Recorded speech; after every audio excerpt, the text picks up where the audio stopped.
need to do something this summer, and this January transfer window. How? And that's where I'm coming, because for me, Tom, how though, Dan? How do you do what you want to do this January? we go and sign a striker, bro. Yeah, how though? With what? We are at the edge of profit and sustainability regulations. How are we going out and investing on a striker Okay, without breaking that's a good rules? question. So now I go back. We've spent £65 million on a player that is clearly not good enough for Arsenal when we didn't need that position. We needed a centre forward. Clearly not good And enough now for we've got Arsenal. 65 million that could have gone towards, I don't know who, for a striker or a centre forward position that would be better and upgraded on than Kai Havertz, who can't play up top or at number 8. Well, the Kai Havertz thing is... he can, and he has. Oh, Kevy's rubbish. Kevy's rubbish. Dan, listen. I've been around this game like you and Tom. We've been around this game a long time. Do you know what? There were times where people were calling out Granit Xhaka. He's rubbish, he's this and that. Next minute, oh, Granit Xhaka's a legend. Why? Because he came through and played in Arteta's system and done really well in his last season. Don't tell me a Champions League winner's not good enough for Arsenal. Nonsense, Dan. I'm not having it. I am not having Kai Havertz will win us a title, Kev, up top? You said he's not good enough for Arsenal. And I'm saying Kai Havertz is good enough for Arsenal. Arsenal just have not been good enough themselves right now.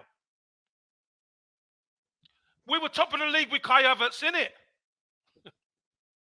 You also have to look at the fact that, the Kai Havertz situation, we're sitting here in January, and I'm going to make my judgment on Kai Havertz when I feel I've had enough time to look at him. We can say all this now. I mean, you called Xhaka crap for years, Dan, and, we turned around because he was. And last season, we recognised what happened because things don't just magically turn good for some players. I think there's questions to be asked about the Havertz deal personally. I think that we could have maybe better spent that money. I don't disagree with Kevin in the sense that I think he can contribute to this team. I think he has. He won us the game at Brentford. He scored a really important goal at Luton. He scored a really important goal against Brighton. Scored, of course, in the Champions League against Sevilla. Like, he's contributing, but he come off the back of some really difficult years at Chelsea and needs to be revived. I don't know if that was the right choice. I think maybe it would have been a better choice to find a player already on the up that we didn't need to have a project for. But he's the player that we've bought. So he's the player that we've got right now. We can have an absolute separate conversation about Havertz entirely, but focusing on January, if your expectation is that we need to go and sign someone in January, it's just not going to happen. Because we can't. Don't think we'll sign anyone. If I was a betting man, I'd say don't expect any signings this month. Unless we have a surprise sale, I wouldn't expect anyone. Because of FFP. Not FFP, profit and sustainability. Because Newcastle apparently has come out, they're in trouble as well today. Yeah, with this, £150 million pounds, which is mad, by the way. Who's just billionaire owners are now in trouble all of a sudden in their first transfer window. What's going on? Because the rules have been implemented, Dan. The profit and sustainability rules are a new thing. People conflate the two things of FFP and profit. They're different. FFP is a UEFA thing. Profit and sustainability is a Premier League thing. That's what Everton are feeling the heat for, obviously, and got their points deduction from. Nottingham Forest are going to be feeling the heat of this as well very soon. You think about the fact that, clubs like Nottingham Forest haven't spent millions and millions for years. They got promoted to the Premier League, and in those 2 summers they've spent loads, and now they're facing the heat. After just 2 summers of spending big, they could face some serious consequences for that serious spending. Clubs like Man City and Chelsea in the past have been able to evade this because these are new regulations that have come in. I would love to agree with you and go and sign a striker. If these didn't exist, I'd be saying the same. Go out and sign a striker now. But I know that cannot happen. I know that we cannot do that. So that's why I can't judge the club for not going out into the market this January and going and signing Osimhen or Tony or whatever, because I know that they can't. That's unless we have a significant sale, which in itself is a difficult thing to do, we aren't going to be signing anyone. So is there anything we can do then? This is a question for both of you. This window that can get us closer to winning trophies this season? Or is it just not FFP? What you just said won't allow it. We're stuck with who we've got.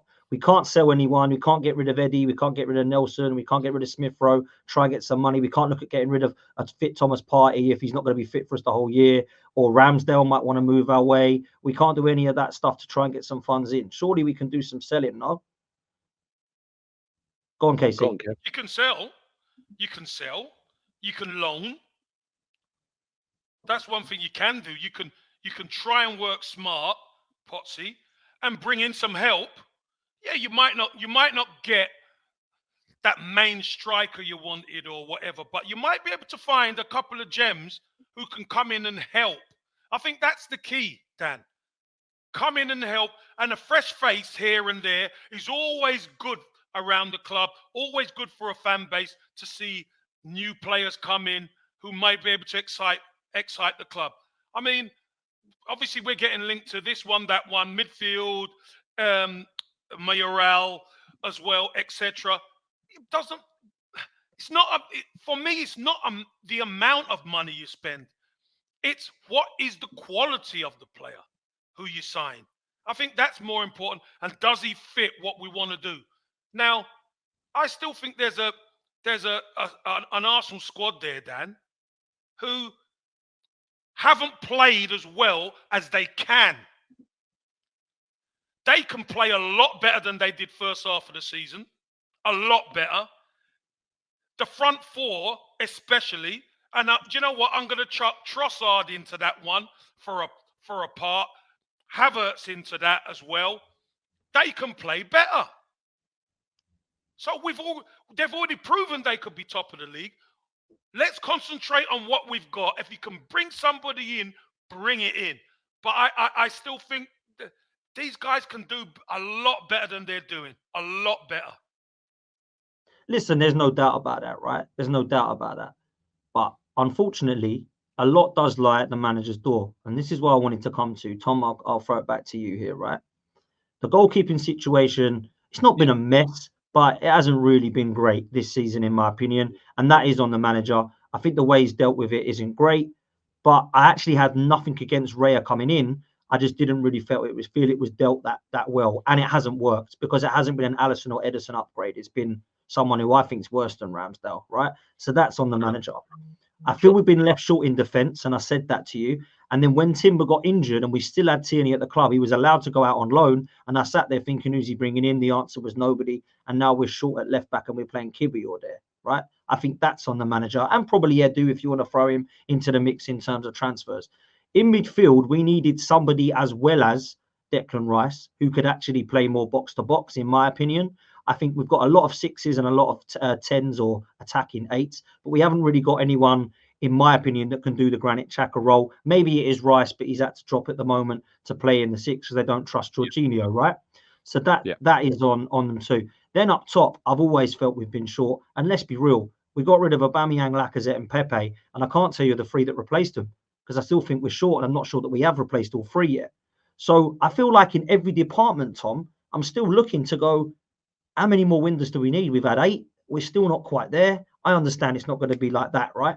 But still, I think 8 windows and 4 and that much amount of money that I'm not going to say because it wound you up is we've spent on the team is enough to start to suggest that we shouldn't be having this many holes yet in our team. But that's where I'm at. I think the manager has to hold a lot of the responsibility for those things: the goalkeeper, the lack of defenders, the lack of midfielders, and of course the strikers, because there's not adequate cover, bro. But look, I absolutely respect your view, and I agree with you on the goalkeeper thing. I think we've created a needless situation with that. I think there is a good argument to suggest that we created a scenario for ourselves that, in hindsight, we didn't need to, because I think that Raya is maybe slightly better than Ramsdale, specifically on a technical thing, in regards to his distribution, his passing, and things like that. But when I go, was it worth it? Has this situation been worth it? I don't think so. Rams is a really key part of that dressing room, is really well liked, and having this situation as is and him not being happy, and he's not happy, I can tell you that for a fact, you know, has that created a dynamic that has been beneficial really overall? Probably not. You know, I think this is maybe where there's a misconception about me and Kev. Sometimes it's important to say that it's not about pro Arteta or anti Arteta. It's about being grounded and objective and standing by your opinion and backing it up. And I think that when there is something that's worth criticising, I'll do that. And I think the goalkeeping situation is something I would criticise and think we needlessly created that situation. The depth thing is an interesting one. Like we can talk about obviously how much Arsenal have spent over the years in which the Arteta has been here. It's a lot of money, and that's because when he obviously arrived at the club, we've had to overhaul everything. We basically changed out an entire 25. We talk about Pepe not being replaced. Obviously, when Arteta came in, Saka was still a kid. He'd had wasn't he? 6 or 7 Premier League appearances. I know people give Emery a lot of credit for giving him the debut, but it was Arteta that established Saka as the player that he is and developed him in the player that he is today. So he kind of replaced Pepe, if you like. You've got Gabriel Jesus, who's obviously come in to be one of those centre-forward replacements, and he's renewed Nketiah to be the Lacazette, if you like, in that dynamic. Jesus, the Aubameyang, Lacazette, the Nketiah. And the reason why we renewed those 2 players, which I know is a point of contention for the expression on Dan's face right now. The reason why we renewed those players, and whilst I would love Dan to have, instead of renewing them, signed better players, I would have loved to have done that, you know. But the reason why we renewed them is because our selling has been horrific. And now there has been reasons behind that in regards to inheritance, and there's been reasons that I think we've been poor in some areas, like getting a few million for Mavropanos or a few million for Guendouzi or a few million for Leno. You know, I think there's cases where you can argue certainly we should have been better, but to address that, we've got to put strategies in place. We've got to get better. And so if you're going to have 2 Hale graduates that on paper are worth, in the case of Nelson, I'd say at least about 15 million. In the case of Nketiah, at least be looking for about 30 million quid. Some people might scoff of that, but I think you should be aiming for that. That's 45 million quid of pure profit, that whilst we have these profit and sustainability restrictions, we need to be working to try and work with them. And so that's why you renew those guys. That's why you keep them in. But it also means that then when we go to reinvest, when we go to try and stop ourselves from being short, as we tried to do in the summer, we need to have a bit of fortune, and that didn't happen this season. As we competed for the title, we had Thomas Partey's best season of availability. I think he played 33 Premier League games, something like that. This season is his worst, which sucks for us. And obviously the player that we brought in to bring real depth in the defence, Yuri and Timber, 38 million quid's worth. You know, not so long ago, that's 4 million off our record signing. You know, 38 million quid's worth of defender in Yuri and Timber comes in and we lose him straight away. Fantastic video, by the way, just gone up on the Arsenal page. He's doing ball work in Dubai at the moment. So he is closing in on that return. I estimate March, hopefully, as an optimistic return. But the plan throughout, I think, was for Rice and for Partey and for Timber and for Havertz to be key parts of this team this season. And we've lost 2 of those really key parts. And that has meant that we've lacked depth at right back with Ben White, you know, carrying this knee injury and not having a chance to rest. We've had Tomiyasu missing for key periods. Zinchenko has missed games. We obviously don't have Tommy now. We've lost players like, as I've already mentioned, Partey. Ødegaard had his hip and his concussion period when he was out as well. Smith Rowe, yes, I think we could be given more minutes, but he's obviously been missing. Vieira has been missing since November. You go into the forward line, there was a period where we were without both Trossard and Martinelli. Saka was out for a massive game. We still managed to beat Man City without him. And Jesus has obviously missed huge amounts of games as well. And I know people will turn around and say, this is just excuses. And you can call it that. I don't call it excuses. I call it reasons. I say these are reasons as to why haven't had the depth that we would like. And these are reasons why we haven't been as competitive as we would like. And even in spite of all those things, as Kev said, not so long ago, we were still top of the table and we're still only 5 points off of it. And we're still level on points with Man City if they've got a game in hand. So despite all that adversity, this manager's still got us into a place where we're competing still. Well, listen, you're right about injuries, and this is why it frustrates the hell out of me when I get shot down when I say, right, we need to get him. Oh, this ain't FIFA. Nobody. You're right, Dan. We do need that. It's just the ability. You know, you're right. We absolutely. Whenever you say we're short here, you're spot on. I agree with you. We need more quality in the forward line. We need more quality in the midfield, and we need more quality in the defence if we're going to compete with Man City. It's just the capacity to be able to do that is stopping us. How many more windows is that going to take, in your honest opinion, then, Tom? And how much more money? This is what my question is. Does we just keep going until we right now? What year are we going to be ready? 2029? Is this going to take? How long? You keep going, Dan. Yeah, you keep going. So in the summer, how many windows then? How many windows? I can't give you a number of how many windows, Dan. All I can say is in the summer. Acceptable to you though? it's not about what's acceptable, mate. It's just, if we're going in the right trajectory, but just keep going forever otherwise. yeah. But that's what happens when that's what happens when you started your project years and years behind. Pep started his at Man City under resources that are in question right now. Well, so we give him another 3 years and another 6 windows. It's not about and go, how many right, years you give him, Dan. Dan, Not we haven't done it for 20 years. And this is the closest we've been, and we want to get rid of it. Exactly. If you told me that 20 years ago, Arsenal would not win a title for the next 20 years and counting, you'd put people in straitjackets, mate. Listen, I totally agree with that, right? But Go on. The reason why I say that, Dan, is because it's easy to say, well, how many more windows? Nobody knows. Do you know what? We're only going to know when we win it. Yeah. I know. I get that. I would love it. I would love it to be 2 windows, or call it 3. This one, summer, and then obviously next Jan. Give me 3 windows and we win it. Fantastic. But Dan, this unfortunately, we are up against some forces that have had 20 odd years at it to be chucking money at it. And you see now legislation and the profit and loss is working against us, Dan. That's the difficult thing. We do need more players. 100% we do. I'm not calling for his head right now, right? I'm giving him to the end of the season. And I said that. And people seem to think that I'm Arteta out right this second. No, not at all. He's getting to the end of the season and I'm going to see where we're at. If we finish in a title race with Manchester City and we're at May and there's 3 games left and we are 3 points behind Man City and we get let's say a Champions League semi-final, then there's this context to where Arteta's taken us.